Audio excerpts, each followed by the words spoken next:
Gmail এমন একটা গুরুত্বপূর্ণ জিনিস যেটা কিনা সবারই ফোনে প্রয়োজন। এই জিমেলটা ছাড়া বন্ধু তুমি ফেসবুক চালাতে পারবে না, ইউটিউব চালাতে পারবে না, কোনো অনলাইন অ্যাপই চালাতে পারবে না। তো সেই জিমেলের পাসওয়ার্ড যদি তুমি ভুলে গিয়ে থাকো, সেই পাসওয়ার্ডটা কীভাবে ফরগেট করবে বা পাসওয়ার্ডটা কীভাবে রিকভার করবে, সেটাই কিন্তু তোমাদেরকে আমি এই ভিডিওতে স্টেপ বাই স্টেপ দেখাবো।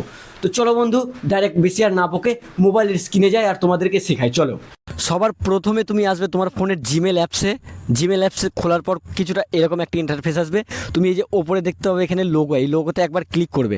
লোগোতে একবার ক্লিক করার পর এখানে তুমি দেখতে পাবে ম্যানেজ ইউর গুগল অ্যাকাউন্ট। এই ম্যানেজ ইউর গুগল অ্যাকাউন্টে একবার ট্যাপ করবে।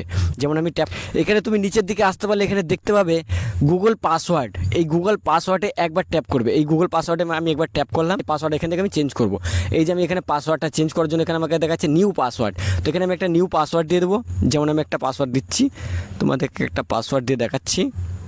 এখানে কিন্তু একটা স্ট্রং পাসওয়ার্ড দিতে হবে, ঠিক আছে? স্ট্রং পাসওয়ার্ড সব সময়ের জন্যই লাগবে। যেমন আমি একটা সিম্পল তোমাদেরকে পাসওয়ার্ড দেখিয়ে দিলাম, এরকম একটা পাসওয়ার্ড তোমাদেরকে দিতে হবে।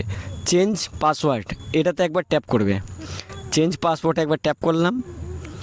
এখানে আমার লোডিং হচ্ছে। এই যে গাইস, আমার এই যে ওপরে দেখো লেখা দেখাচ্ছে password changing successful, get started লেখা আছে। ট্যাপ করব।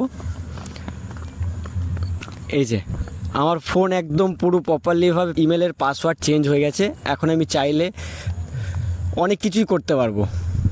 এবার তোমার যদি পাসওয়ার্ড তুমি ভুলে গিয়ে থাকো, সেই পাসওয়ার্ডটা কিন্তু তুমি ফিরে পেয়ে গেলে।